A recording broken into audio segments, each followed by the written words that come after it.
I told myself it was just Wednesday morning. Coffee, until the day she walked into my life with paint under her nails and changed everything. I thought I knew about wanting someone. I met her in February. Not in some grand way, not across a crowded room or under romantic lighting.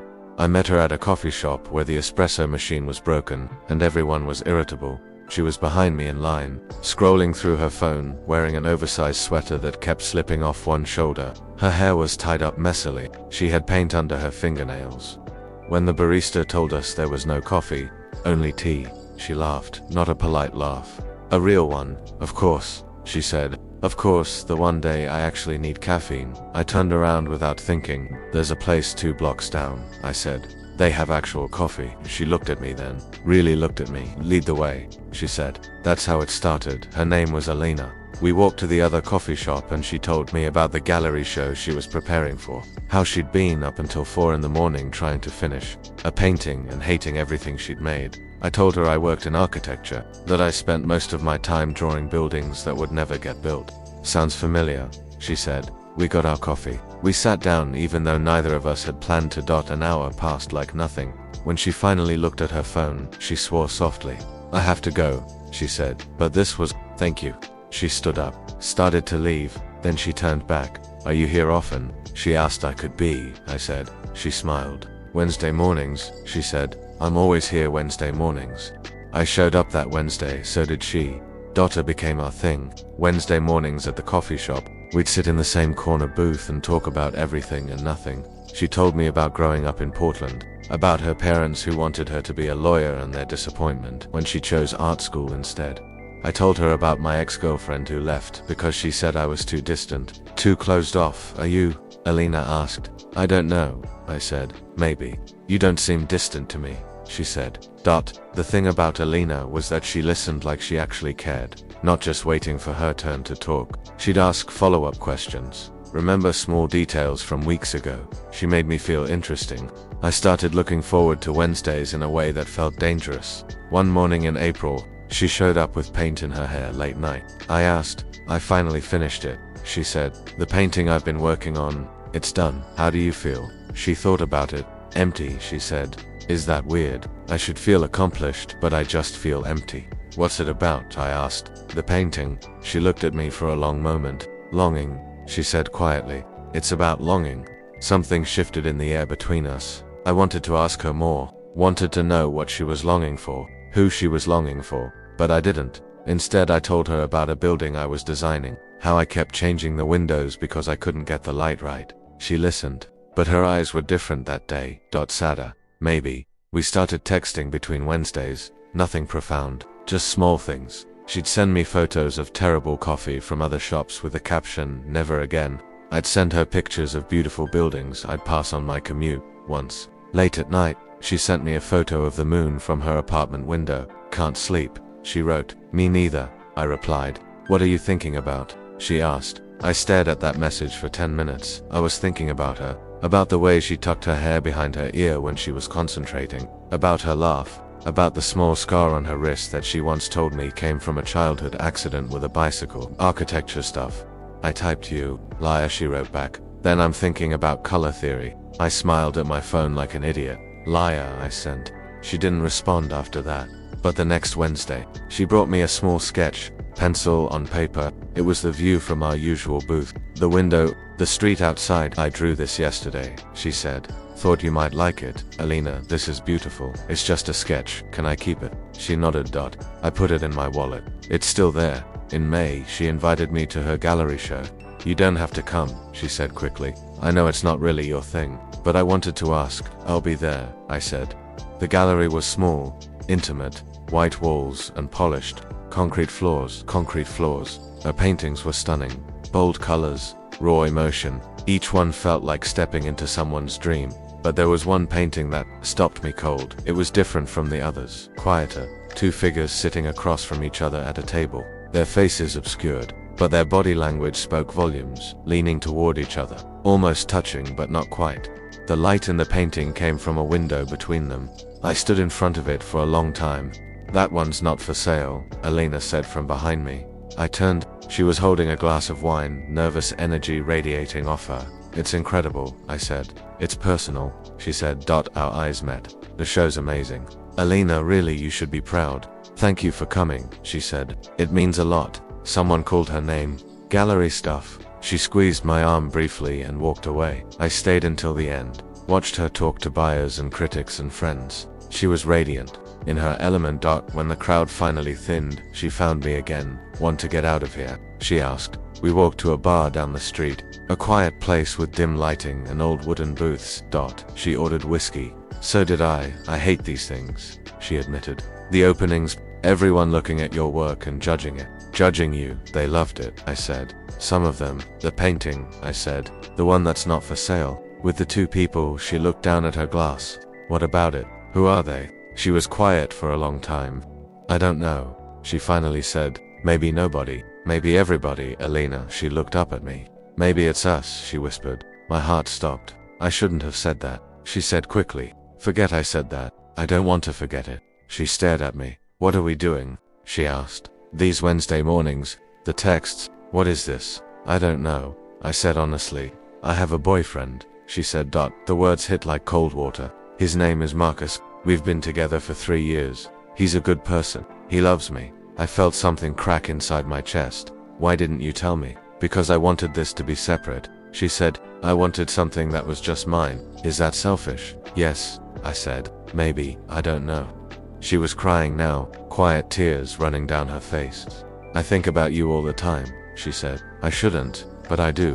When I'm with him, I'm thinking about what you'd say about something, what you'd find funny. It's not fair to him. It's not fair to you. Alina, I should stop coming on Wednesdays, she said. Is that what you want? No, she said. But I think I have to. We sat in silence. Everything I wanted to say felt too big or too small. Finally, I spoke. I understand, I said. She wiped her eyes. I'm sorry, she said. Don't be. We finished our drinks without talking. When we left the bar, she hugged me on the sidewalk. Held on longer than she should have. Goodbye, she whispered against my shoulder. Then she was gone. I didn't go to the coffee shop the next Wednesday, or the Wednesday after that. I threw myself into work, took on extra projects, stayed late at the office. My friends noticed but didn't push. My sister called and asked if I was okay. Fine, I said. Just busy. You sound sad, she said. I'm fine, I repeated. She didn't believe me, but she let it go. 3 weeks passed. Then one night, my phone buzzed, Elena's name on the screen. I broke up with Marcus. My hands shook as I typed back, are you okay? Can I see you? When now? I sent her my address. She showed up 20 minutes later. Her eyes were red. She looked exhausted and beautiful. I couldn't do it anymore, she said, standing in my doorway. I couldn't pretend I didn't feel this. Feel what? You know what? I did know. I'd known for weeks, maybe longer. Come inside, I said. She stepped into my apartment, looked around like she was memorizing it. I closed the door. I don't know what I'm doing, she said. I just knew I needed to see you. You could have called. I needed to see you, she repeated. We stood there, 3 feet apart, the air heavy with everything unsaid. I missed you, I finally said. I missed you too. She moved first, crossed the space between us, and kissed me. It wasn't gentle. It wasn't tentative. It was desperate and real and everything I'd been afraid to want. When we finally broke apart, we were both breathing hard. Stay, I whispered. She nodded against my shoulder. Okay. We stayed up all night talking. She told me about the breakup, how Marcus had actually been relieved, how he'd known for a while that she was somewhere else. I feel terrible about it, she said. He deserved better. You both did, I said. She curled up against me on the couch. What happens now? She asked. I don't know, I'm scared, she admitted. Of what? That this won't be real. That it's just some fantasy we built up in our heads. I turned to look at her. Does this feel like a fantasy? She thought about it. No, she said. It feels like the most real thing I've ever done. Then let's just see what happens. She kissed me again, softer this time. Okay, she said. The sun was coming up when we finally fell asleep. The next few weeks were strange and wonderful. We didn't rush anything. We couldn't. Alina needed time to process her breakup. I needed to learn how to let someone in. We started slow. She came over for dinner. I went to her studio and watched her paint. We'd talk for hours about everything. Our childhoods, our fears, our dreams. I want to have a show in New York someday, she told me once. Is that stupid? No, I said. It's ambitious. There's a difference. What do you want? She asked. Honestly, I want to design something beautiful, I said. Something that matters. A building that makes people feel something. You will, she said with certainty. How do you know? Because you feel things deeply, she said. That comes through in everything you do. No one had ever said anything like that to me before. We fell into a rhythm. Weekday mornings we'd meet for coffee before work. Not just Wednesdays anymore. Every day we could. Evenings we'd alternate between my place and hers. Weekends we'd explore the city like tourists. Find new restaurants. Visit museums. Walk for hours just talking.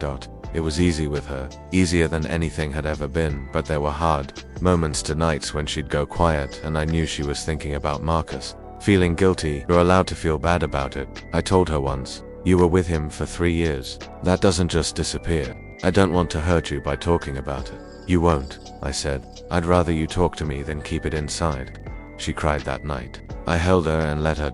There were moments when I felt insecure too, when I'd wonder if I was just a rebound. If this was just her running from one relationship into another. I asked her one night. A rebound? She looked at me seriously. No, she said. This is different. What I felt with Marcus was comfortable, safe. This is terrifying. But it's real terrifying. In the best way, she said, like standing at the edge of something huge and not knowing if you should jump. And I want to jump, she said. Summer came. Elena's art was getting attention. A critic from a major publication had written about her work. Galleries in other cities were reaching out. I might need to travel, she told me. For shows, for meetings. That's amazing, I said. You're not worried? About what? Long distance. Me being gone. I pulled her close. We'll figure it out, I said. She left for Los Angeles in July, a 2-week residency program. We texted constantly, video called every night. I miss you, she'd say. I miss you too. This is weird, right? We've only been together for a few months, and I already can't imagine not talking to you every day. It's not weird, I said. At least, I don't think it is. When she came back, we spent an entire weekend in bed, not just sleeping together, though there was that too. But also just existing together, talking, laughing, ordering takeout and watching movies. I love you, she said on Sunday morning. The words hung in the air. I'd known. I'd felt it for weeks, but hearing it was different. I love you too, I said. She smiled. That real smile that I'd first seen in the coffee shop. Good, she said, because I was terrified you wouldn't say it back. I've been wanting to say it for a while. Why didn't you? Fear, I guess. She kissed me. No more fear, she said. No more fear, I agreed. But life has a way of testing promises. In September, Alina got an opportunity. A gallery in New York wanted to feature her work, but it meant moving, at least for 6 months. Maybe longer. She told me over dinner at her apartment. It's what I've always wanted, she said. But the timing is terrible. My chest tightened. When would you leave? October, early October, 3 weeks away. You have to go, I said. I don't have to do anything. Alina, this is your dream. I know, but no buts, I said. You go to New York, you do the show, you make your career happen. What about us? That was the question, wasn't it? We figure it out, I said. How? I don't know yet, but we do. She was crying. I don't want to lose you. You won't, I said. I promise, but promises are easier to make than keep. She left in October. I helped her pack, drove her to the airport, held her until the last possible moment. I'll visit, I said. Every chance I get, I'll come back to, she said. Weekends, holidays, whenever I can, it's going to be okay. She kissed me. I love you. I love you too. Then she was gone. The first month was hard but manageable. We talked every day. Video calls, voice messages, constant texts. I visited once. Spent a long weekend in her tiny Brooklyn apartment. Met her new artist friends. Went to gallery openings. It was good. Different, but good. The second month was harder. She was busier. The show was consuming all her time and energy. Our calls became shorter, less frequent. I tried not to be needy, tried to be supportive, but I felt her slipping away. I'm not slipping away, she said when I finally mentioned it. I'm just drowning in work. I know. I'm sorry. I don't mean to add pressure. You're not, she said, but she sounded tired by the 3rd month. Something had shifted. We'd gone from talking every day to every few days. When we did talk, the conversation felt forced, like we were both trying too hard. Maybe I should visit again, I suggested.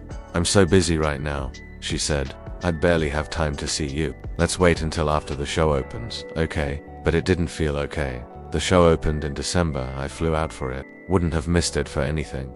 The gallery was packed. Her work was everywhere. People were buying pieces. Critics were taking notes. She was glowing, but when she looked at me, something was different. After the opening, we went back to her apartment.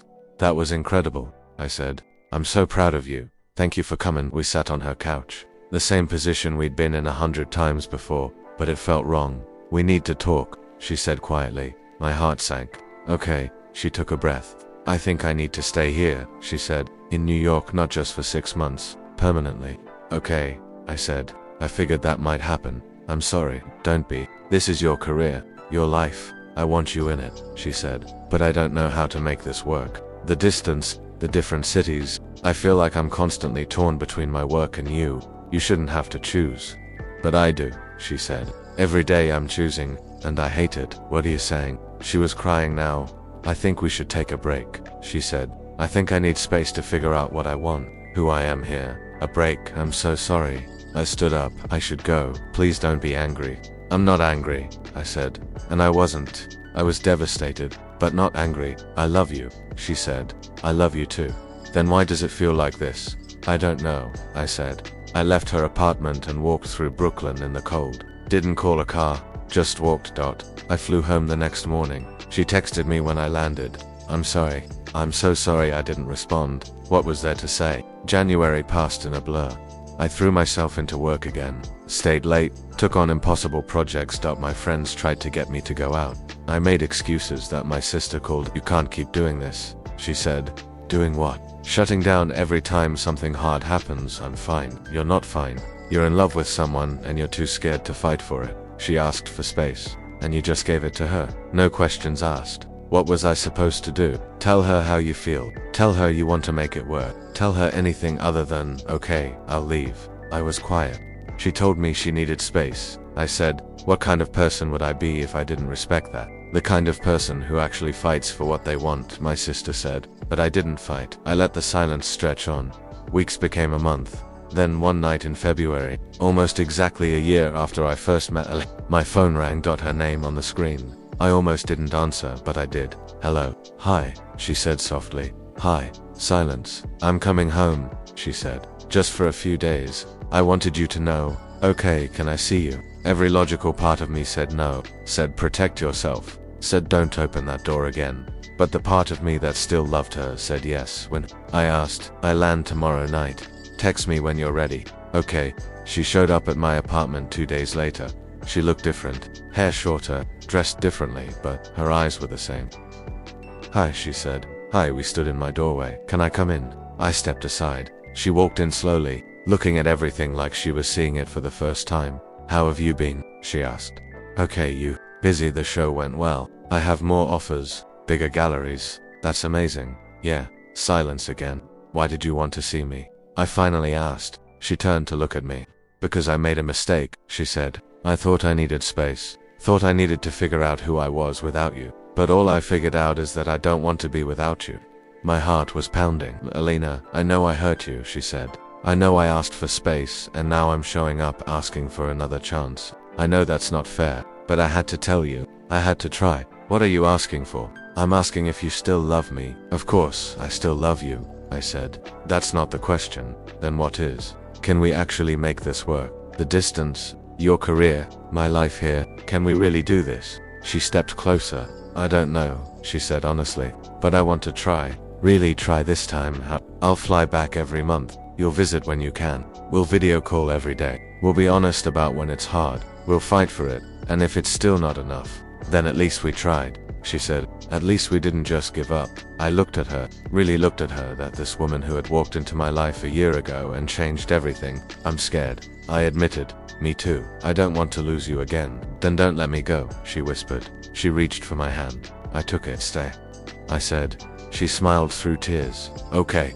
We didn't have all the answers. We still don't. Long distance is hard. There are nights when the phone isn't enough. When I want to hold her and can't. There are moments of doubt, of wondering if we're just prolonging the inevitable. But there are also weekends when she flies home and it feels like no time has passed at all. There are video calls where we talk for hours about nothing and everything. There are texts in the middle of the day that say thinking about you and I love you. She's in New York pursuing her dreams. I'm here working on mine, but we're doing it together, even when we're apart. Last week, I got offered a position with a firm in New York. I haven't told her yet. I want to make sure it's what I want, that I'm not just following her, that I'm choosing this for me too. But I think I am. I think I'm ready to jump, tomorrow. I'm going to call her. I'm going to tell her about the job offer. And if she says what I think she'll say, what I hope she'll say, I'm going to accept it. Because a year ago, I met a woman in a coffee shop, and she taught me that some things are worth fighting for. Some people are worth the risk, and sometimes, the scariest thing you can do is exactly what you need to do. I thought it was just a crush, something that would fade with time and distance. But then she whispered, "Stay," and I realized it was so much more than that. It was everything.